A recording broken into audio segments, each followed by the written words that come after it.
On va faire donc la solution de l'exercice 10 sur la 5e feuille d'analyse fonctionnelle. Donc ici, on a C qui va être le carré moins 1 fois moins 1. Et on va regarder des fonctions continuellement dérivables sur C et on va regarder la restriction en quelque chose sur le bord. Okay. Et je vais regarder Fn de xy, je ne dis pas x puissance n. Et si je regarde le nombre de Fn par rapport à L1, c'est le double intégral de moins 1 à 1 à moins 1 à 1 de l'absolu de x puissance n dx dy. Okay. Et c'est pas très difficile de montrer que ceci est égal à 2 divisé par m plus 1. Donc en particulier, Fn converge dans la norme L1, on tend vers plus l'infini, vers 0. Or, on va regarder maintenant sur delta de C, et en particulier, je vais regarder dans delta de C la partie, donc 1 fois moins 1, 1. Donc ça, je vais appeler ça l'intervalle I1. Et donc j'ai norme de Fn restriction à delta C1 qui est plus grand que l'intégrale sur I1 de l'absolu de Fn.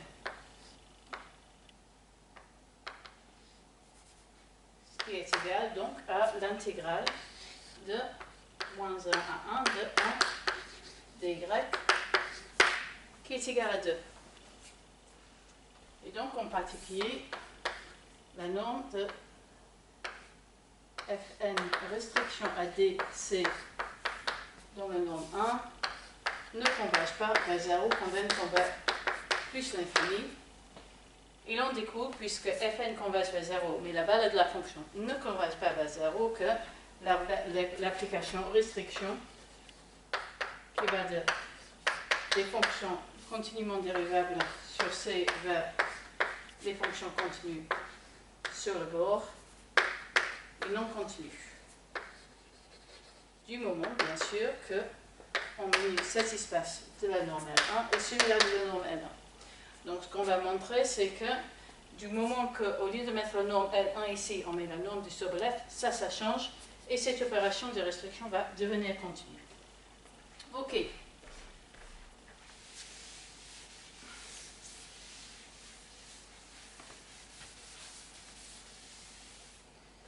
Ensuite, donc, on va regarder la valeur absolue de f, on va regarder f de x moins 1, on va comparer ça avec f de x, y. Donc je vais appliquer la valeur des termes fondamentaux de l'algèbre, fxy moins f de x moins 1 est égal à l'intégrale de moins 1 à y d par dy f de x t dt.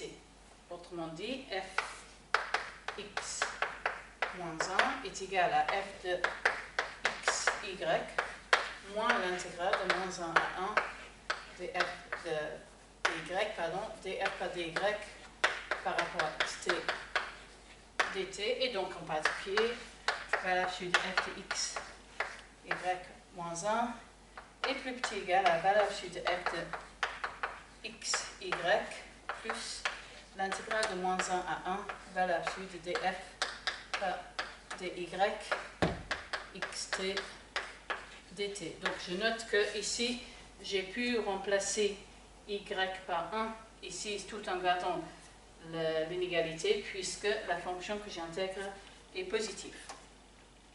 Ok. Donc en particulier, si j'intègre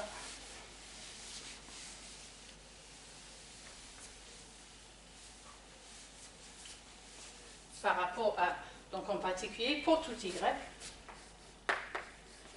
puisque ça c'était valable pour tout y, j'ai que l'intégrale de moins 1 à 1 valable sur de f x moins 1 de x, pardon, est plus petit égal à l'intégrale de moins 1 à 1 f x valable sur de f de x y de x plus le double intégral de moins 1 à 1 et moins 1 à 1 de valable sur de df par dy dx dy.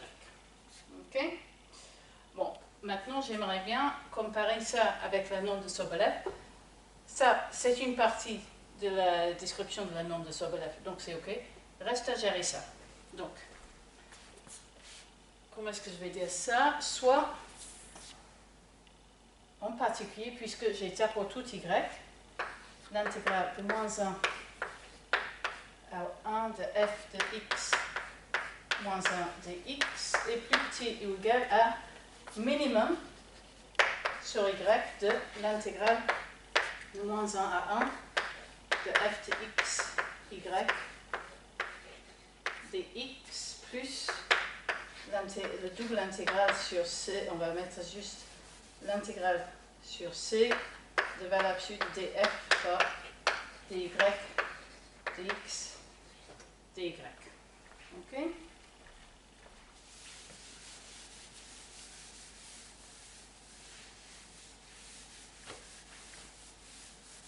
Et cet minimum est plus petit ou égal à la moitié de l'intégrale de f de x.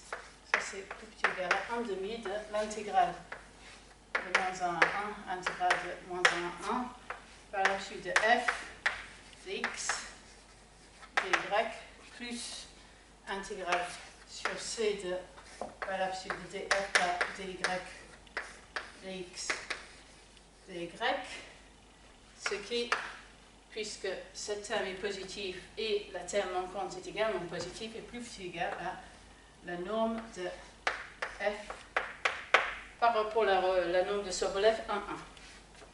Ok, donc en fait, on a cette inégalité pour une constante c égale à 1. Okay. Ensuite, voilà. Du coup, pour toute f dans C1 de C, j'ai que la norme de f restriction à dc pour la norme 1.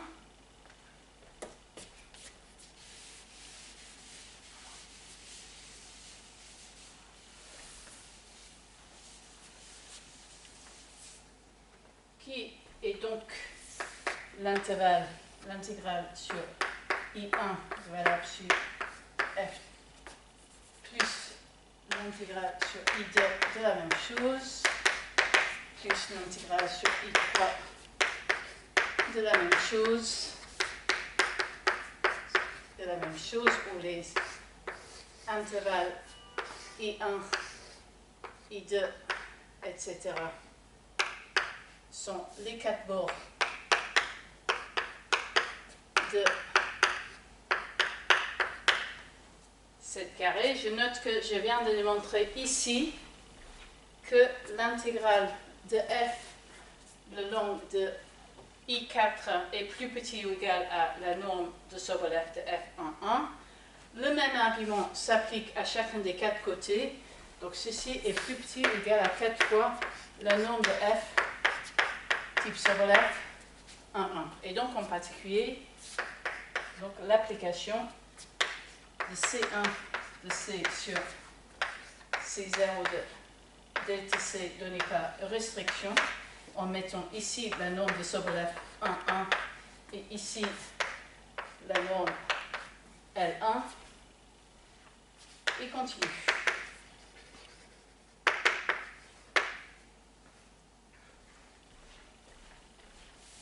Et du coup,